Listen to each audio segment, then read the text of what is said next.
Close to being over. It is just firing up. Right after this, we're going to be joined by Sarah Dunn. Yes, we are. And believe me, you're going to absolutely love it. Galaxy.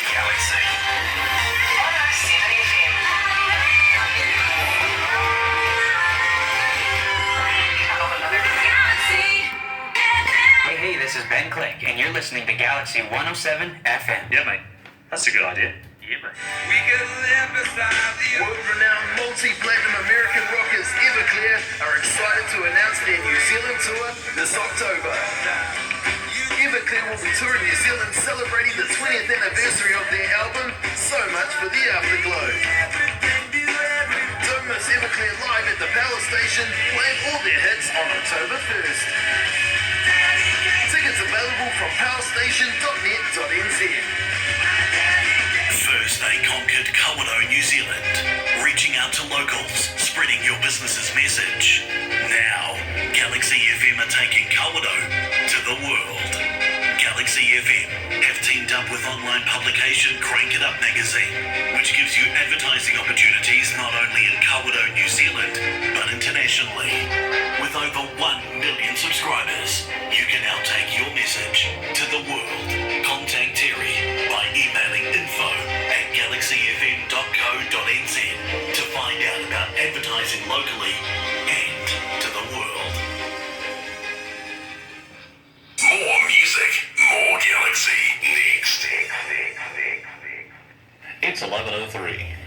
It's 14 degrees. 14 degrees. I knew we were going to get close to our high of 15 today. Only 1 degree off it. It is Monday the 21st of August, and believe me, I'm almost speechless. You don't actually get that too often with me. So believe me, I have an absolute goddess on the screen looking back at me, coming out of Missouri right now. Good evening, Sarah.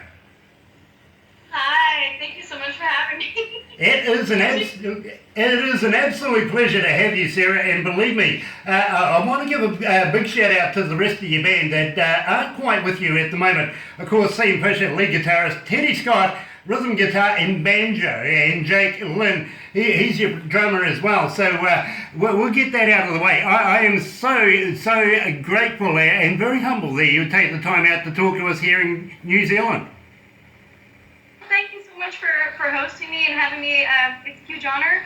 Like I said, I've always wanted to come to New Zealand and see you all. So just to be able to talk to you all today is a huge, exciting thing for me. Thank you so much. Well, I tell you what, we're going to talk about possibly getting you down here, down under, very, very shortly. And let's not forget, we're diverse and we're separate from another country called Australia. So we have our own personalities. We like to give them a bit of stick, as you, well, imagine. And so, but we want to have you here in New Zealand. So we will talk about that very, very quickly through the interview. But first of all, I gather that you've been surrounded all of your life with music in one form or another, especially going back as far as your grandparents. That's right. Actually, I had the privilege of growing up on the same hillside as my great-grandparents. And they lived to be of a very ripe old age, and so I was constantly down there because they were very accomplished musicians. And all of their children just had a natural musical ability. So my great-uncle Gene, my great-grandparents, and then it was passed down to my grandparents as well. So to me, it just seemed like that it was constantly around me. It was just a natural part of my environment to be surrounded by musicians and sort of the lifestyle that they led, being, in the honky-tonks and just playing 5, 6, 7 nights a week sometimes. It was a huge part of my upbringing and a huge part of who I am today. So how old were you when you very first started performing? I think my first official performance outside of just playing for my family was at age 13. I was playing at intermission at one of my granddad's shows. Actually, it was at Ramada Inn in Joplin, Missouri, at Andrew's Lounge, and he just let me have the time during intermission to get up there and play. And just from that moment, I was just hooked. I had that fire to perform after that, because it's just a feeling like no other. Well, Sarah, in listening to your music, and I don't listen to music as a fan would. I'm an engineer by trade, so I kind of break things down into increments and listen to every little part of it. And to me, it sounds like you're a natural at absolutely performing and absolutely singing. I can't fault it. Oh my goodness! Well, thank you so much. Like I said, it's always sort of been in my blood. I can't say that performing and writing and really every facet of music is, for me, a constant learning experience. I never feel completely 100% accomplished. I feel like there's always something to learn. So it's for me, it's an endeavor in life that's absolutely never ending. I feel like you can never be master at certain things, and so music is constantly an adventure for me. Well, music seems to always evolve, doesn't it? So you need to adapt and move forward, not only with the times, but sometimes you've got to be ahead of them just slightly to be able to relate to the audience that is coming, if you know what I mean. So I can see that you're going to be in the game with longevity. You're going to be here for a long, long time. You're going to be a superstar, and I know that I'm going to see you on the Grand Ole Opry in no time soon. You're going to be right there very, very quickly, and I think it's going to be your home for the future. Thank you so much. That's a huge compliment, because that is being on the Grand Ole Opry is sort of at the top of my list, and sort of being in that echelon of performers, because that's really what I grew up, reaching for, and I still reach for today. And like you were saying, it's hard to stay sort of one step ahead of everything, to evolve with the culture of music, but to still be true to yourself, because I have, deep-seated roots in traditional country music. So for me, it's always a very hard line to straddle, being, progressive and also traditional, and to continue to reach for that standard of the Grand Ole Opry. So it makes me feel very good that you have given me that compliment today. It keeps me going. Well, I got to be honest with you, Sarah. It is not only me that has this opinion. It is our listeners, and we get a lot of requests for Sarah Dunn and the Sarah Dunn Band. And when we were asking for questions, we just got inundated. We really did. The receptionist out there, she says, no, you can deal with it. I don't want to take that many messages. So believe me, we put a few questions to you. We will put a few questions to you that the audience has been asking us to ask you. But first of all, I want to ask you, since you've been in the game, have you seen a change in the country feel of music? Has it changed anything from the old school that your grandparents would know? Oh, absolutely. I feel like it's absolutely evolved. I think both positive, and I couldn't say negative, but just positive in sort of unexpected ways. For me, whenever I first started playing out, I think it was sort of like the two-step dance culture was really sort of very prominent over here at that time. And you have lots and lots of two-steps, and and George Strait, and some of and Garth Brooks, and some of the classic artists that are very timeless. But then country sort of evolved and sort of just opened its arms, and that's an encouraging thing, because I feel like if you don't evolve in some ways, you just sort of become put on a shelf. You know what I mean? But music has evolved to the point where it's taking so many elements from different genres of music that it can be very hard to keep up with at times, to be honest with you. But it has been interesting to watch how country music has taken some of the most interesting elements of other genres and mixed it in. So it's a constant learning experience for me. It's something that you have to be diligent about, I think, to stay on top of it, to keep your finger on the pulse of it. When we first heard your music, and I got to be honest with you, we get a lot of requests for bands that want us to be able to do an interview, play their music, especially on The Breakfast Show. And today, I've got to be honest with you, you were the feature artist this morning here at Galaxy 107 FM. And when we get a lot of bands that want us to come in and interview them, one of the first things we hear is their style of music. Well, my engineer came to me and he says, Grant, please, Barbara brings us all the music. And I went, yes, that's right. And he says, well, I've come across this young lady, Sarah, and I think she's fascinating, and Barbara thinks she's fascinating. Will you have a listen? I had a listen. I said, you know, somewhere in there's a little Dolly Parton, a little Tammy Wynette sort of a mix-up in a modern-day feel. And that's the way we feel about you. We think you are the future of female country music in America and to the world. Thank you so much. I think that is probably one of the best compliments I've ever been given. I'm very flattered, and you have no idea how deeply that touches me, because I think a lot of the influence that you're hearing in my music has to do with the fact that, like Dolly Parton and like artists like Loretta Lynn, some of the older fashion artists, I didn't grow up with a lot of material things. We sort of came from the poor side of town, and music was the thing that I held on to so tight. I held on to it. It was my rock. It was the one thing that got me through when times were very hard and it seemed like we were just scraping by. So I think those influences I latched onto, and it became my story too. I was able to look back on their lives and connect it with mine, and I feel like, I hope that that personal feeling of that connectivity to life experiences, to telling stories, is going to make resurgence in country music, to be honest with you, that it becomes more personal, that it becomes something that that makes it more real to people, if you know what I mean. Absolutely, and I know that our audiences absolutely can identify with what you're saying, because I think if you do the hard yards, given your circumstances, rather than somebody that stepped out of a $1,000 pair of shoes and walked straight up onto the stage, I think the people who have absolutely experienced life and put that down in their lyrics, it comes out, it shows, and the audiences can relate to that very, very clearly, and I think you've mastered that very, very well.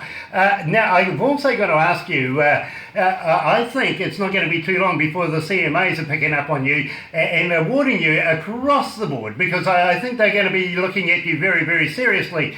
Now, at the same time, how long has it been, how long did it take you to put your band together? Oh, mercy.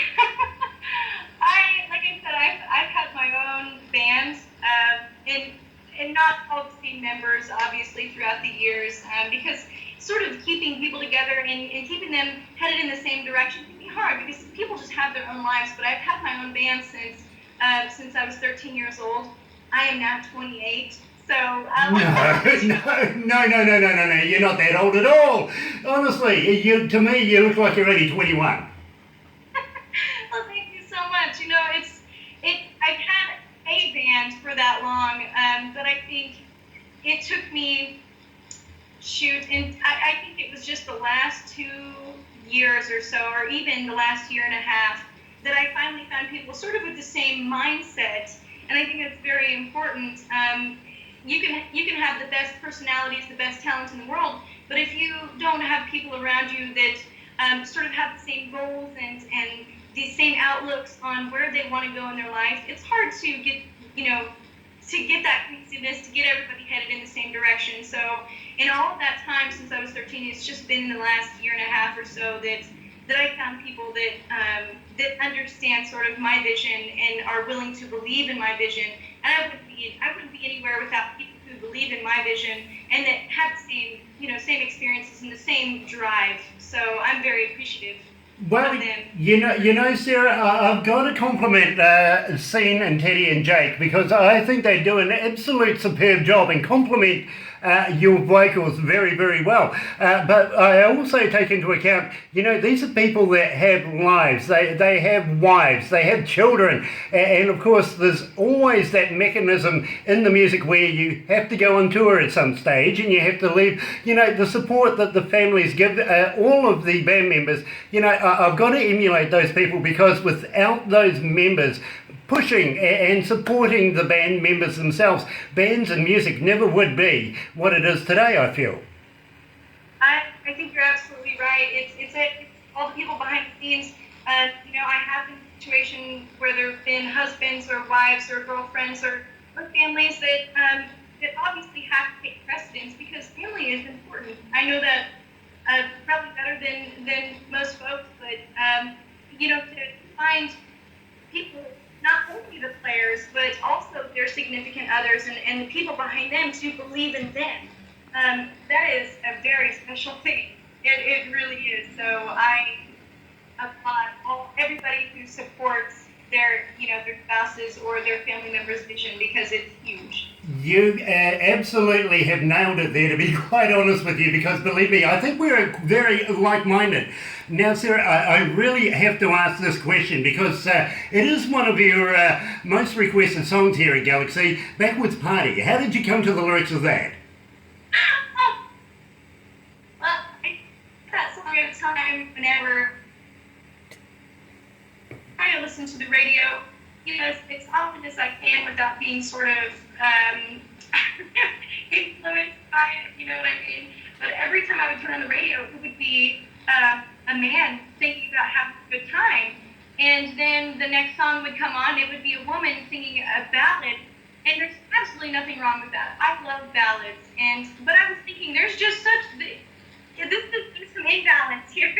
Women should be having a good time too. So I pretty much took everything that I was hearing in those man having a good time songs, and I interpreted it in my own way of, what I think a good time should be.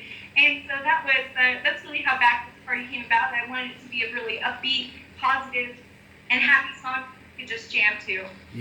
I'm going to play that right now. Then I'm going to come back and talk to you about your lifestyle, because I know that you're a horsey person. You love the horses and everything, and I want to find out if you like camping and stuff like that. And maybe one day we might even be able to share a mason jar between each other. What do you think?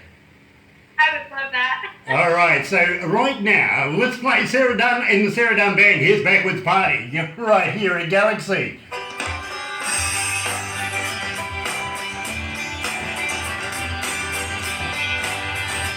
Love this. Are you comfortable, Sarah? Oh, I'm great. I'm great. Thank you so much. You are a great interviewer. Oh, thank you. I've actually only done it once or twice before, so I'm learning. Actually, believe it or not, this is my first Skype. I've actually done lots of Facebook chats and all the other stuff and live videos and things like that. But this is my first Skype video, actually. Well, I tell you what, tomorrow when you get home from work or whatever you're doing, come and check out our website, go to Galaxy Interviews, we will have it up there. At the same time, we're sending it over to Pennsylvania, we're going to put you in a magazine. That's great. I thank you so much for being so supportive. It really means the world to me. Thank you. Oh, look, without people like you in our lives, sweetie, music wouldn't have a place. It really wouldn't. And we sort of integrate not only our website, but the radio station and the magazine. And soon, coming very, very soon, we've got a TV company that we're working with as well, who's 85 million viewers through NBC TV. So, and they're in LA. And that is wonderful. I'm so happy for you. We are all about the music. First and foremost, all about the music. And we only take the good stuff. We only do the best. That's why you're with us. Thank you so much. It means a lot to me. Something that else is special that's happening tomorrow that I should send you a video of. I'm going to be videotaping the solar eclipse that's happening tomorrow. Very cool.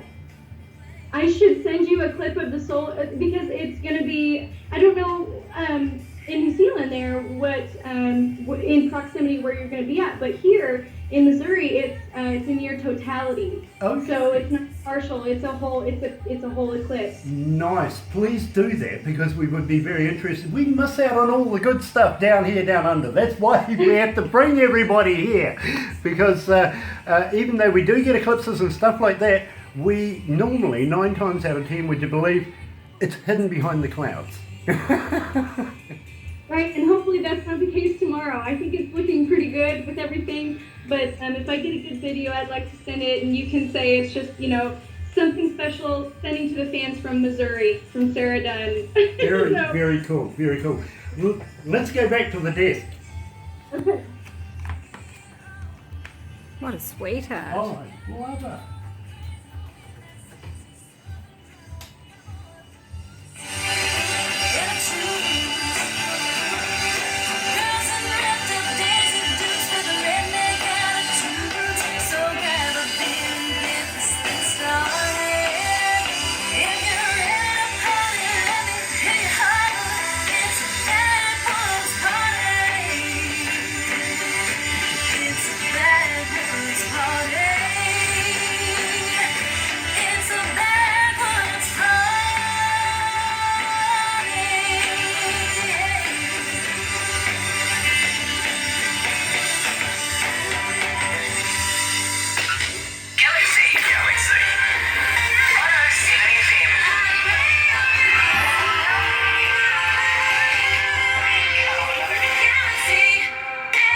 That's right, you're right here at Galaxy 107 FM, and I'm joined by future icon to the business, Sarah Dunn, coming out of the Sarah Dunn Band in Missouri. Now, Sarah, I've got to ask you, you seem to be very country. Now, I take it you were brought up on a farm, so let me know about your lifestyle right now. I have not actually done true, been on a true farm in a few years, just because I've been traveling so much. But I did grow up very much in a small rural farm life. So that meant getting up and being out to milk the cows by 5 a.m. every morning, and gathering the chicken eggs, and doing all my chores before anything else was done every morning and every evening. And because we didn't really have a lot in the way of money or anything like that, we really relied on whatever resources that we could procure to survive. So I grew up rabbit hunting and growing all our own food. And my mom is like a wonderful cook. She cans. She taught me how to can our own food. Everything we would need to sort of get us through the winter, I guess, besides the essential flour and sugar and the basic things you could buy. I mean, we spent the entire summer, every summer growing up, every day was spent out there tending the garden and tending the animals and butchering a hog every fall. And so really that was my lifestyle. And back then I thought, this is so hard. I don't understand why this has to be so hard. and when I grow up, I'm going to make just a ton of money. I'm never going to do any farm work again. I'm never going to pick up another rock or pull another weed or do anything like that. But you know what? It's such a huge part of who I am, and you don't realize that until you get older and you move on, you move away from home. What an integral part it is of you. And so now I can't wait to have my own farm. I'm building on it now. I've got my chickens, and now I've got a ton of dogs, and I've got a horse, and I'm ready to get some goats and some sheep, hopefully. And I don't know, it's something that work, or being connected to nature and being connected to your roots, it does something to you. It sort of brings you back to who you truly are and how you come to be the way you are in life. And so it's really important to me.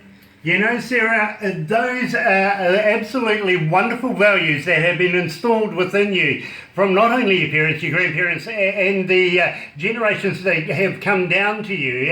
I can hear all of that wisdom coming out of your mouth right now. I myself was brought up on a farm as well. My father was a coal miner. He used to blow stuff up for a living, which was exciting for a young boy, but didn't want to do it as a livelihood myself. But I can relate to the good old outback, the good old farm lifestyle, or the ranch lifestyle, if you want to take it from your vernacular. But at the same time, it isn't until you step away from that and you get into the bright lights and the big city stuff that you suddenly sit down and realize, how good it was back in the day. And I can see when you get into the bright lights, way out in the future there, you're still going to be that good old girl from back home.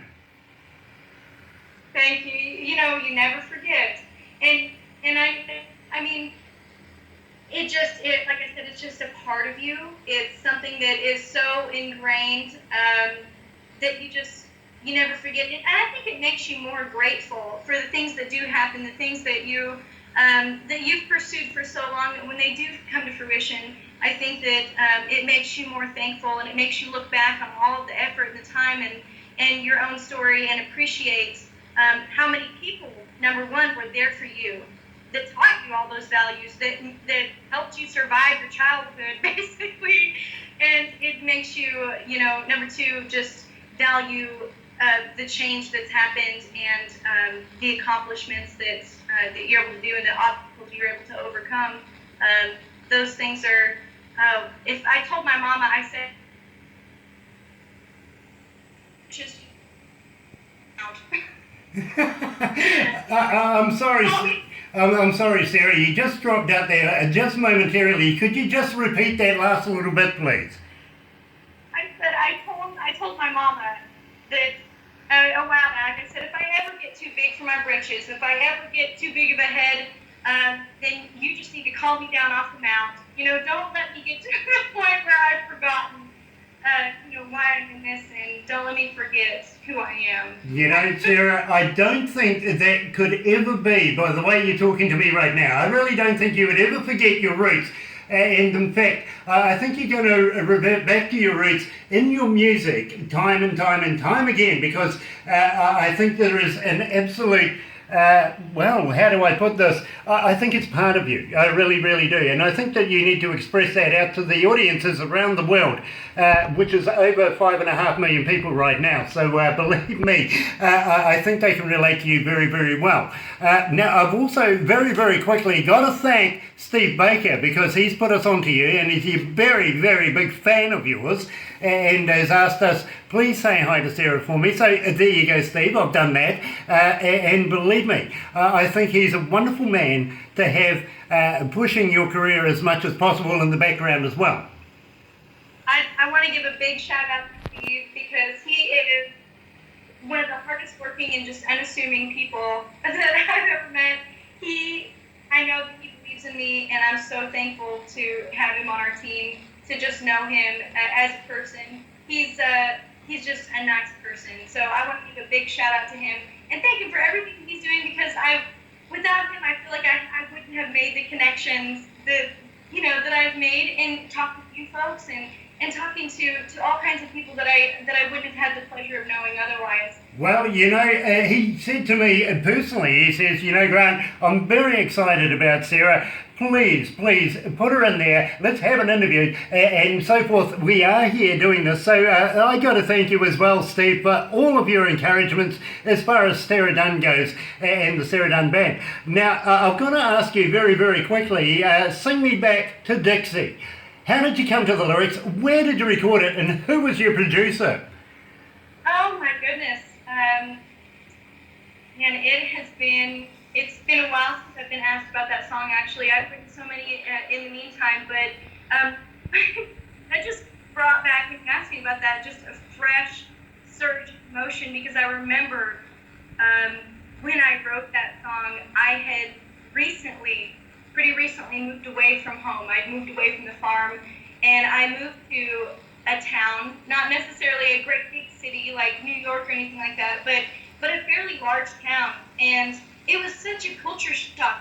It was such an eye-opener as to how complicated life can be, and that homesickness that you get when you're not, you don't feel under the sheltered wing of everything that you've known your whole life.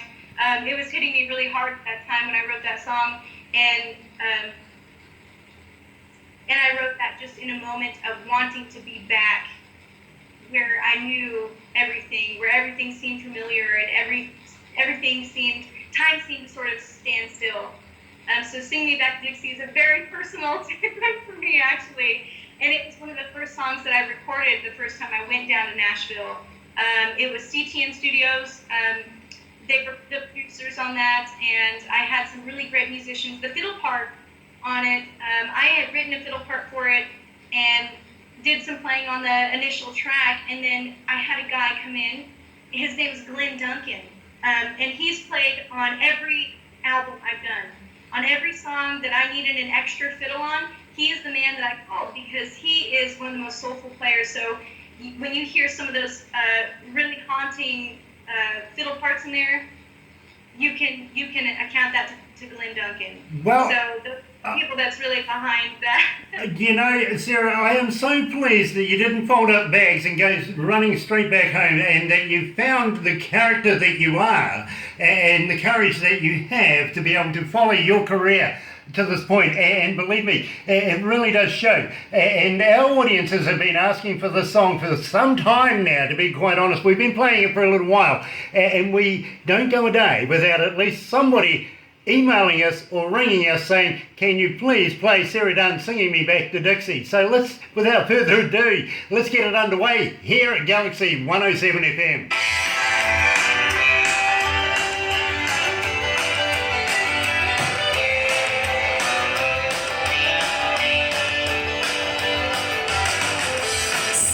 Are you okay there, my friend?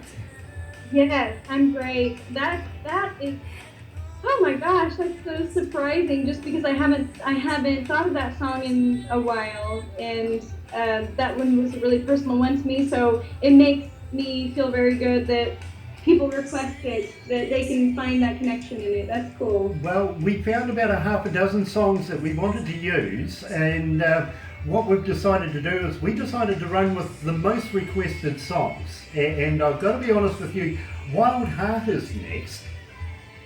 That is the second most requested song we have for the Sarah Dunn Band. The one requested song that we do have that just kicks it out of the park is You Are the Whiskey. Wow. What did you say was number 2? Sorry. Number a 2, little bit. Wild Heart. Wild Heart. Wow. Cool. We get so many requests for Wild Heart. But I've got to be honest with you, You Are the Whiskey, it's the winner. Wow. That is so neat and sort of unexpected because you just never know. I can be terrible about predicting which ones are going to touch base and which ones are going to hit the marker. That's neat. That gives me a lot of insight. Thank you. Very, very cool. I too am absolutely useless at picking trends. I really, really am.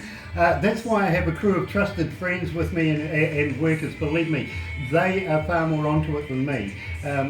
I'm just a humble DJ at the end of the day. I really am. I get all the good flashy stuff where I get to talk to you, but it's the staff behind me that make Galaxy what it is today. And believe me, if it wasn't for their trends, for them showing me which direction music is going, I'd be in the dark. I really would be. Come over here, introduce yourself. I want you to meet somebody. This is my wife, Terry. Hello, nice to meet you. Hi there. I can't see your face. I don't have one. She's one of the biggest driving forces of the team out in the offices out there. Of course, Barbara, she does all the entertainment stuff. She makes all of that side of it happen, including all the logistics for touring bands, getting bands here in New Zealand, all that sort of stuff. And these two ladies are my right and left hands. They really work so well for me, it's not funny, and make this company work. So it's a pleasure. Thank you so much for being so supportive. I know it means a lot to Grant, and it means a lot to me too. Awesome. Let's go back to the desk. Okay. Nice to meet you. Nice to meet you.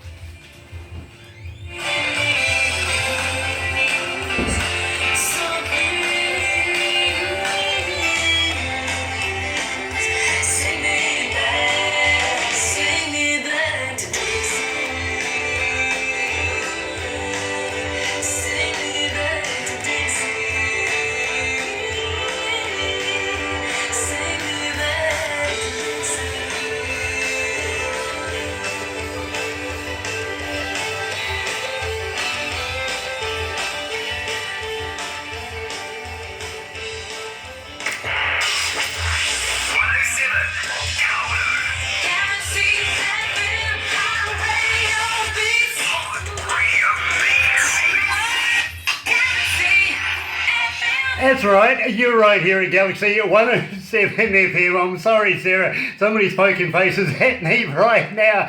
So it is funny. They try to do these things to try and trip me up as much as possible. It's all part of the game. But Sarah, I am so happy that you didn't fold bags and go back, that you followed your career and looking forward to the future. And as we were talking through that little bit of a music interval, I introduced you not only to my wife and some of the staff here, and they are huge fans. I got to be honest with you.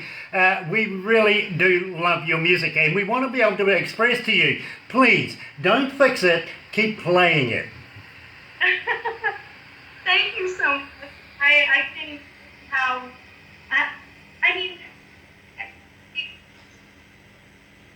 every interview or chat that I do, I don't know what to expect, but I think this has been one of the most encouraging and fulfilling conversations that I've had because, I sometimes I get tunnel vision and I'm so busy focusing on my job, on making sure that I'm doing the best that I can do and putting my nose to the grindstone that I forget how far-reaching music can be. Sometimes I am very self-deprecating. I can forget, it doesn't feel like I'm making a mark or that I'm influencing anybody or reaching out to anybody, but to hear that you all are so supportive and so loving and so caring about my music, I can't tell you how much it means to me. It's the most encouraging feeling in the world, so thank you. I owe you. I owe you time for up today. No, Sarah, you don't owe us anything. In fact,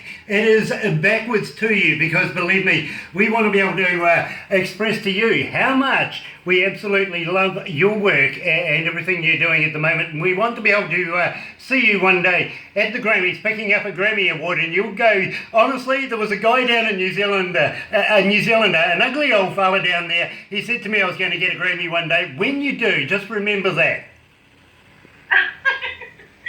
You know what? I will remember. That's one thing. Those things stick in my brain. So now that you said it, I won't forget. Yeah, just forget the face. That's all. No, I will not forget anything about it. So I really appreciate it. Thank you. Very, very cool. Now, I want to ask you about touring. It must be summertime over there right now, and coming to about midsummer. Are you doing any festivals, or are you looking at lining yourself up for a winter recording session? Right now, actually, we've had a very mild August for Missouri because usually about this time it's very hot and very dry. But this August we've had a lot of rain, and today is the maybe one day out of the whole month that we've had a heat advisory. It's been in the 90s today, but I did have some tomatoes out this summer. I did strawberries. I planted a really huge herb garden, which I was able to harvest pretty recently. But right now, I've got pumpkins out, and I can't wait for those to be ready. I have a lot of nieces and nephews, and I have two twin little brothers, Isaac and Avery. So I want to shout out to my little brothers on here. But whenever those pumpkins get ripe, I'm going to have all the kids over and have a big pumpkin picking party. And the biggest one right now is probably that big. So. I got to be honest with you. I have never talked produce with a superstar in my life before, and it's really, really nice to know that you're self-sufficient and able to be able to do these things. Because believe me, some of the stars that I talk to, they get lost in the supermarket. No, that'll never happen with me. I absolutely hate going to the supermarket. Don't like going to Walmart, the grocery store. It's the last place I want to be. So if I can grow my own stuff, absolutely, I want to do that. Very, very cool. And I know harvest time is going to be a lot of fun. Now, Sarah, you grew up, your mum plays piano. She does. And she's also an excellent songwriter and singer. She is really one of my biggest champions and she taught me everything that I know about singing and about really about being a performer, besides the things that I just learned on my own, she's a good teacher in my life. You know, I would really love it if you could give Mum a bit of a shout out, and not only Mum, but what about Dad as well? Both my folks, Deborah Barnett and Max Barnett, and my grandpa Max Brown, all three of them have been huge influences in my life with my music. And really, I've worked with so many musicians in the four-state area where I'm from, Joe Davis and Michael Prince, and a lot of folks have passed on. I just lost a good friend of mine, Scott Neese, who was a wonderful musician as well. And there's been so many, Steve Rose, there's been so many that I can't even name them all, but I feel like each and every one of them, not only just Max and every one of them have had an integral part of creating the performer that I am now. Because I was 13 and still in those formative years of trying to figure out who I was as an entertainer and as a songwriter, each of them made a huge impression on me. So I shout out to not only my family, but all the musicians in the 4 states and every musician that I've worked with up until now for helping me to be the person that I am, to be the entertainer that I am. You know, you've come out so refined, you really have, and believe me, I'm enamored of a pretty young lady like yourself. But we were talking at the top of this interview, just before we went live, about a young man that we're going to be interviewing in the next few weeks, Tristram Jackson. Now, you have a little personal something with this guy that you have done in the past. Yes, Tristan is such a nice guy, and he is incredibly talented, and he saved my butt on my very first music video because we had a love interest lined up to come in and play the part of, sort of this dream person that was in You Were the Whiskey whenever I first went on. And having never shot a music video, I was very nervous. So it made me doubly nervous whenever the original actor that was supposed to come play the love interest, he backed out at the last minute. And I thought, well, I don't know how we're going to make this work now. I don't have anybody to play off of. I don't know what I'm doing. And Tristan came in, and he was gracious. He was very funny. He was easy to work with, and we sort of just went with the flow. He was a very natural person to work with, and I didn't feel, by midway through the shoot, I didn't feel as nervous. And he's really just a guy that puts you at ease, and is very much a talent. And I hope the best for him. I hope that he's doing well. We haven't talked in a really long time, or stayed connected probably as much as we should have. We all get very busy, but I hope that he's doing really well, and you're gonna enjoy speaking to him as well. I'm super excited, especially knowing that he was mentored by Tom Cruise, of all people, who was here in New Zealand just weeks ago, and of course Tom's former wife was with him, making an Air New Zealand ad, of all things. By the way, Tom's hurt his ankle too, I've heard, but nothing to do with New Zealand. And speaking of New Zealand, here's a very cool segue. We want to be able to talk to you about getting you here in front of New Zealand audiences, and believe me, I think the New Zealand audiences, by the statistics, are just going to absolutely eat you up. Would you be interested in coming down under and performing for our audiences? Oh, I would love to. That would be a dream for me.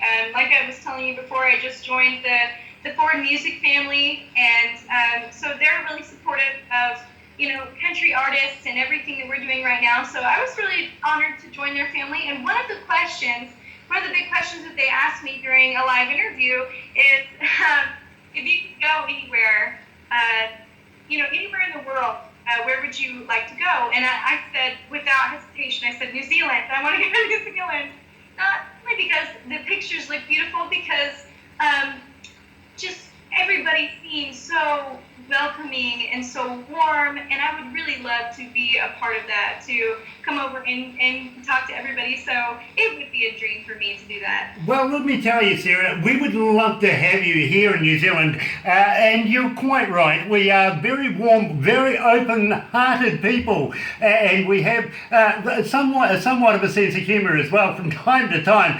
Believe me, I know Barbara would love to be able to get with you, go shopping. I know that's going to be in the plan when we get you here. But I've got to ask you, are you up for a couple of challenges?